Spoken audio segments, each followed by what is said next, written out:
Hello guys. So Saturday episode start అయినప్పటి నుంచి కూడా ఒకరి తర్వాత ఒకళ్ళు లేపి నాగార్జున ఫుల్ క్లాస్ పీకాడు. అసలు ఎప్పుడూ లేని విధంగా భరణిని ఫుల్గా ఎక్స్పోజ్ చేయడం, తనుజాని ఎక్స్పోజ్ చేయడం, సెలబ్రిటీస్ని రీతుని ఫస్ట్ నుంచి పాయింట్అవుట్ చేశారు. ఫ్లోరా, ఇమాన్యుయల్ వీళ్ళందరినీ ఎక్స్పోజ్ చేస్తూ శ్రీజాని పొగుడుతుంటే నాకు ఫస్ట్ నుంచి కూడా వేణుమాధవ్ దుబాయ్ సీన్లో ఒక డైలాగ్ చెప్తాడు, ఎక్కడో కొడుతుంది సీనా అని. నాకు అదే డౌట్ వచ్చిందండి. అసలు డే 1 నుంచి ఎవరి సపోర్ట్ లేకుండా, ఎవరికి ఫేవరెటిజం చూపించకుండా, ఎవరి హెల్ప్ లేకుండా ఆడిన ఒకే ఒక కంటెస్టెంట్ ఎవరైనా ఉన్నారంటే శ్రీజ. ప్రియా కూడా లవ్ ట్రాక్ అని, ఆ ట్రాక్ అని, ఈ ట్రాక్ అని ఏమీ నడపలేదండి. వాళ్ళు జెన్యున్గా నించున్నారు. సపోర్ట్ గేమ్ అని, ఫేవరెటిజం గేమ్ అని ఎవ్వరూ ఆడలేదు. మరి వీళ్ళిద్దరిని నెగిటివ్ ఎందుకు చేశారు? తనుజ ఎంతసేపు వాళ్ళని సపోర్ట్ తీసుకొని మీరు నాకు ఫేవర్ చేయండి, మీరు నాకు హెల్ప్ చేయండి టాస్క్స్లో. రీతు అయితే లిటరల్గా లవ్ గేమ్ ఆడింది డిమోన్తో. డిమాండ్ కూడా పిచ్చోళ్ళలాగా మరి అమ్మాయిని ఎందుకు నమ్ముతున్నాడో నాకైతే అర్థం కావట్లేదు.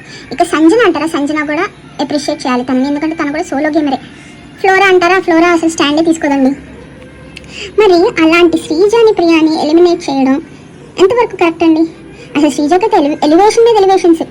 భరణిని క్వశ్చన్ చేస్తూ సేఫ్గా ఆడేవాళ్ళు ముందుకెళ్ళాలా, స్ట్రాంగ్గా ఆడేవాళ్ళు ముందుకెళ్ళాలా అని అంటే భరణి కూడా స్ట్రాంగ్గా ఆడేవాళ్ళే ముందుకెళ్ళాలి అని చెప్పడం. శ్రీజ ముందుకెళ్ళి music and holes, colour holes టాస్క్లో శ్రీజ ముందుకెళ్ళిందని ఆ వీడియో ప్లే చేయడం, తోసేసారు బెడ్ మీద నుంచి, అదంతవరకు కరెక్ట్ అని భరణిని క్వశ్చన్ చేయడం, ఇవన్నీ చెప్పి శ్రీజని ఫస్ట్ నుంచి కూడా పొగడని నాగార్జున ఈరోజు పొగుడుతుంటే నాకు డౌట్ కొడుతూనే ఉందండి. వీళ్ళు ఏదో భారీగా ప్లాన్ చేశారని. అయినా సేఫ్ జోన్, డేంజర్ జోన్ అని, వైల్డ్ కార్డ్ ఎంట్రీస్ అని ఇంత ప్లాన్ చేయడం అంతవరకు కరెక్ట్? టీమప్స్ అన్నంతవరకు కరెక్ట్ బీబీ టీంకి తెలీదా?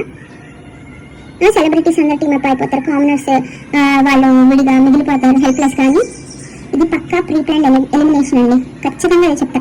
అసలు డేంజర్ జోన్ లో శ్రీజ, డిమోన్, పవన్, సంజన, సుమన్ అన్నారు. ఎలక్షన్ కి దగ్గరలో రీతు అండ్ ఫ్లోరా అన్నారు. అలాంటప్పుడు కవర్ అస్త్రా అని కాన్సెప్ట్ ఎందుకు తీసుకొచ్చారు మధ్యలో? అసలు వీళ్ళందరినీ బట్టి వైల్డ్ కార్డ్స్ ని తీసుకొచ్చి డేంజర్ జోన్ లో ఉన్న వాళ్ళందరికీ ఓట్స్ అని చెప్పచ్చు కదా. పర్టికులర్ గా డిమోన్, పవన్, శ్రీజ, సుమన్ ముగ్గురు ఎందుకు పెట్టారు? ఫ్లోరా ముందు ఎందుకు చేశారు? ఫ్లోరెన్ కూడా పెట్టి వాళ్ళందరినీ పిలిచి ఒకేసారి ఓటింగ్ కంటిన్యూ చేయించచ్చు కదా. రీతుని అసలు ఎందుకు సేవ్ చేయించారు? పర్టికులర్గా పవర్ వస్తా అనే సిస్టమ్ని బట్టి వాళ్ళకి ఖచ్చితంగా కలిసి ఇమాన్యుయల్ రీతుని సేవ్ చేస్తాడని చాలా మ్యానిపులేటివ్ టాస్క్స్ పెట్టడం, వాళ్ళ బాండ్స్ గురించి తెలిసి కూడా పేరు అమ్మడం, కొత్తగా పవర్ అస్త్ర కాన్సెప్ట్ తీసుకురావడం, అసలు ఎప్పుడు లేని విధంగా వైల్డ్ కార్డ్స్ తీసుకొచ్చి ఎగ్జిస్టింగ్ కంటెస్టెంట్స్ని ఎలిమినేట్ చేయించడం. Wrong wrong wrong.